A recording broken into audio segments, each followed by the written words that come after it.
بسم اللہ والحمد للہ والصلاة والسلام علی رسول اللہ۔ السلام علیکم ورحمۃ اللہ وبرکاتہ۔ آج کے لیکچر میں ہم سورۃ فاتحہ میں ہونے والی ان غلطیوں کے بارے میں پڑھیں گے جو کہ بہت کثرت کے ساتھ کی جاتی ہیں۔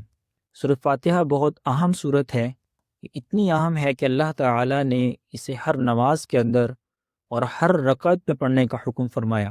اس لیے سورۃ فاتحہ کو درست پڑھنا اور اس کو درست تلاوت کرنا اور اس کو سیکھنا یہ بہت ضروری ہے۔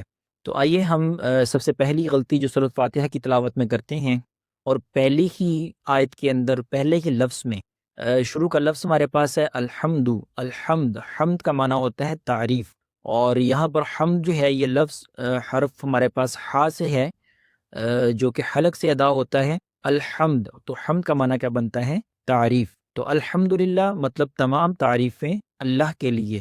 اس کو پڑھتے ہوئے غلطی کیا کی جاتی ہے کہ اس کو پڑھا جاتا ہے حمد، یعنی ہا کو ہا کے ساتھ چینج کر دیا جاتا ہے اور یہ والی ہا کے ساتھ پڑھا جاتا ہے حمدللہ، تو اس کا معنی بنتا ہے ہلاکت۔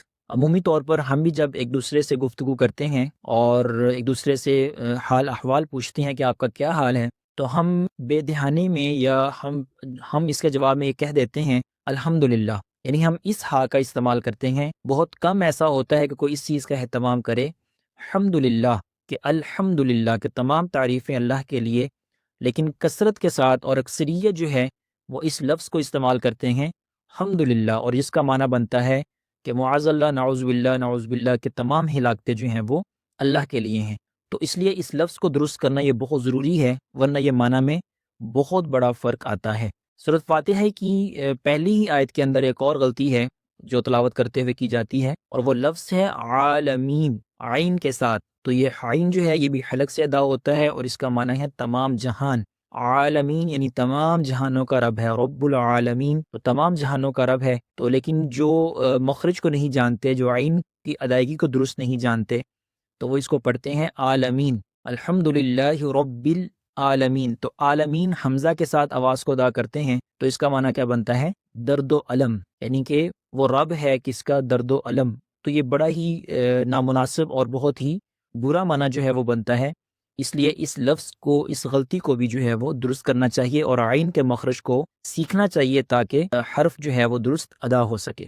ایک اور غلطی ہے سورۃ فاتحہ ہی کے اندر، اس کی تیسری آیت میں ایاک نعبد، ایاک، اس کو بھی یہ شد ہے یا کے اوپر، شد کے ساتھ اس کو پڑھتے ہیں، اور شد کا مطلب کیا ہے کہ جب بھی قرآن کریم کے اندر کسی حرف کے اوپر شد آتی ہے تو اس کا مطلب یہ ہوتا ہے کہ وہاں پر کسی بھی چیز کی بہت زیادہ تاکید کی گئی ہے، کسی بھی بات پر زور دیا گیا ہے۔ تو یہاں پر یہ جو لفظ ہے ایاک، تو اس کا معنی ہے تیری ہی، یعنی بہت زیادہ تاکید یہاں پر موجود ہے، لیکن عام طور پر اس کو پڑھتے ہوئے جلدی میں ایاک پڑھ دیتے ہیں، اور ایاک تو اس کا شد کے بغیر یعنی اس لفظ کو پڑھ لیا جاتا ہے، تو پھر اس سے معنی کیا ہوتا ہے کہ وہ تاکید جو ہے جو کی جا رہی ہے وہ ختم ہو جاتی ہے، ٹھیک ہے؟ تو وہ معنی کے اندر وہ اتنی ایک جو اس کی کیفیت ہے یا اس کے اندر جو تاکید، جو بات کو زور دیا جا رہا ہے وہ ختم ہو جاتا ہے۔ تو یہ بھی ایک عام غلطی کی جاتی ہے کہ ایاک کو ایاک پڑھ لیا جاتا ہے جلدی میں، جو کہ ایک بڑی غلطی ہے۔ تو تشدید اگر چھوڑیں گے تو اس کی تاکید اور زور جو ہے وہ ختم ہو جائے گا۔ ایک اور غلطی اسی آیت کے اندر نعبدو، سورۃ فاتحہ کے اندر ہی نعبدو میں عین کو جو ہے وہ واضح نہیں کیا جاتا، تو نعبدو عین کو واضح کر کے اس لفظ کو پڑھیں گے تو اس کا معنی بنتا ہے عبادت۔ تو لیکن جلدی میں اس کو کیا پڑھ لیا جاتا ہے؟ نعبدو، یعنی عین کو جو ہے وہ واضح طور پر نہیں پڑھا جاتا، تو اگر عین نکلی، ختم ہوئی، تو عبادت بھی جو ہے وہ ختم ہو جائے گی، اس کا معنی عبادت پھر نہیں رہتا۔ تو اس لیے اس لفظ کو بھی پڑھتے ہوئے عین کو درست طور پر ادا کیا جائے، صرف نعبدو نہ پڑھا جائے بلکہ نعبدو، عین کی آواز جو ہے وہ واضح ہونی چاہیے تاکہ معنی جو ہے عبادت وہ برقرار رہ سکے۔ اس طرح سورۃ فاتحہ ہی کے اندر ایک اور غلطی نستعین، یہاں پر بھی عین کی ہی غلطی کی جاتی ہے، عین جو ہے وہ واضح نہیں ہوتا۔ نستعین کا مطلب ہے مدد چاہتے ہیں، مدد کا چاہنا، لیکن جب اس کو پڑھا جاتا ہے نستعین، ٹھیک ہے، حمزہ کے ساتھ یا عین کو نہیں پڑھا جاتا، تو بغیر عین کے اس لفظ کو پڑھا جاتا ہے تو وہ مدد کے معنی میں جو ہے عین ہے وہ ختم ہو جاتا ہے۔ تو عین واضح نہ ہونے کی وجہ سے یا عین کو ختم کر دینے کی وجہ سے وہ مدد کا معنی جو ہے وہ ختم ہو جاتا ہے وہ نہیں رہتا. تو یہ بھی حرف کی جو ہے وہ غلطی ہے کہ لفظ کو بالکل ہی چینج کر دیا جائے. اس طرح سورۃ فاتحہ میں ایک اور غلطی صراط، صاد کو موٹی آواز سے پڑھا جاتا ہے، اور طا بھی یہاں پر موٹی آواز سے ہے، اور را کو بھی موٹی آواز سے پڑھا جاتا ہے، اور اس کا معنی ہے خاص راستہ، یعنی راستہ، صراط. اور لیکن اس کو پڑھتے ہوئے مختلف غلطیاں کی جاتی ہیں، یعنی صاد کو سین پڑھ دیا جاتا ہے، صراط. ٹھیک ہے، ایک عام راستہ سین کے ساتھ. اسی طرح اگر صاد کو درست پڑھا جائے تو تا کو باریک پڑھ دیا جاتا ہے، صراط یا صراط. تو اس میں یہ دو غلطیاں بہت بڑی ہیں کہ جو یہاں پر سین ہے تو وہ سین نہیں ہے بلکہ وہ صاد ہے، اور اس طرح یہ تا نہیں ہے بلکہ یہ طا ہے. تو یہ دونوں غلطیوں کو درست کیا جائے. صاد کو موٹی آواز سے پڑھا جائے سی، اور طا کو بھی موٹی آواز سے پڑھا جائے. اگر صاد کو سین پڑھیں گے اور اس طرح طا کو تا پڑھیں گے تو یہ حرف کا بدلنا ہے، کہ حرف بدل جاتا ہے، اور حرف کا بدلنا یہ لحن جلی ہے، گناہ کبیرہ ہے، اور اس طرح قرآن کی تلاوت کرنا یہ حرام ہے.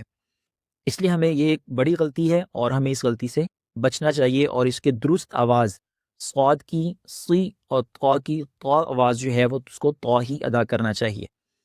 اس طرح ایک اور غلطی ہم پڑھتے ہیں الذین، زال کے ساتھ. زال جو ہے اس کا مخرج زبان کی نوک سامنے دانتوں کے سروں سے لگا کر جو ہے وہ ادا ہوتا ہے، زال نرمی کے ساتھ، لیکن ہم اس کو پڑھ دیتے ہیں الذین، زا کے ساتھ ہم اس کو پڑھتے ہیں. اس سے بھی معنی جو ہے وہ اس میں چینج ہو جاتا ہے، حرف بدل جاتا ہے. زال تھا تو زا بن گیا، زال سے زا.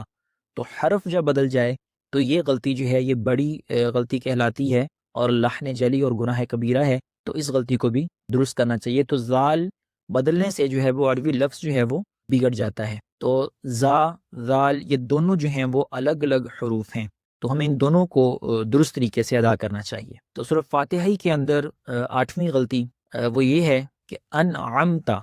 انعمتا کا معنی ہے کہ تو نے انعام کیا، یعنی عین کے ساتھ جب اس لفظ کو پڑھیں گے انعمتا، تو نے انعام کیا. لیکن اس کو پڑھتے ہوئے انعمتو، تو پیش کا اگر آخر پر پیش کر دی جائے جلدی میں پڑھتے ہوئے انعمتا کہنے کی بجائے انعمتو پڑھ دیں تو یہ معنی کیا ہو جائے گا کہ میں نے انعام کیا. تو استغفر اللہ، یہ بہت بڑی غلطی ہے.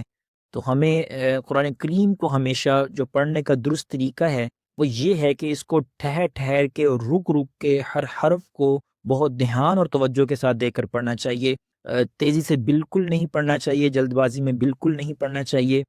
بلکہ نبی کریم صلی اللہ علیہ وآلہ وسلم کی سنت مبارکہ یہ رہی کہ آپ نے جب بھی قرآن کی تلاوت فرماتے ہمیشہ آپ ہر آیت پر وقف کیا کرتے تھے. اور ورتل القرآن ترتیلا، قرآن کریم میں حکم ہے کہ قرآن کو ٹھہر ٹھہر کے پڑھو. تو جب قرآن کو ٹھہر ٹھہر کے رک رک کے ہر حرف کو بہت دھیان سے پڑھا جائے گا تو انشاءاللہ ہم ان غلطیوں سے بچ جائیں گے. تو ایک اور بڑی غلطی ہے ضالین، ضاد کے ساتھ اس لفظ کو جو ادا کیا جاتا ہے، پڑھا جاتا ہے، تو اس کے اندر بعض دفعہ اس کو ضاد پڑھنے کے بجائے اس کو دالین پڑھ لیا جاتا ہے، دال کے ساتھ پڑھ لیا جاتا ہے. تو یہ بھی حرف چینج ہو جاتا ہے یہاں پر. اور اس طرح اس کو ظالین پڑھ لیا جاتا ہے زا کے ساتھ. تو یہ دونوں طریقے درست نہیں ہیں، دال کے ساتھ پڑھنا بھی درست نہیں ہے اور زال کے ساتھ بھی پڑھنا درست نہیں ہے. اس کی درست آواز جو ہے وہ ضاد، یعنی موٹی آواز سے اس حرف کو ادا کرتے ہیں. تو یہ بھی ایک غلطی ہے جو کہ نامناسب ہے، اور اس سے بھی معنی جو ہے وہ بدل جاتا ہے، معنی میں فرق آ جاتا ہے. تو یہ وہ بڑی غلطیاں ہیں سورۃ فاتحہ کے اندر جن کو ہمیں درست کرنا بہت ضروری ہے اور لازم ہے کہ ہم اس کو درست کریں تاکہ ہم سورۃ فاتحہ کو درست طریقے سے تلاوت کر سکیں.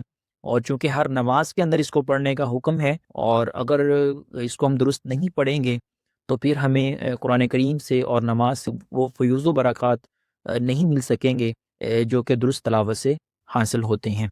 سبحانک اللہم و بحمدک نشہد ان لا الہ الا انت نستغفرک و نتوب الیک. السلام علیکم ورحمۃ اللہ وبرکاتہ.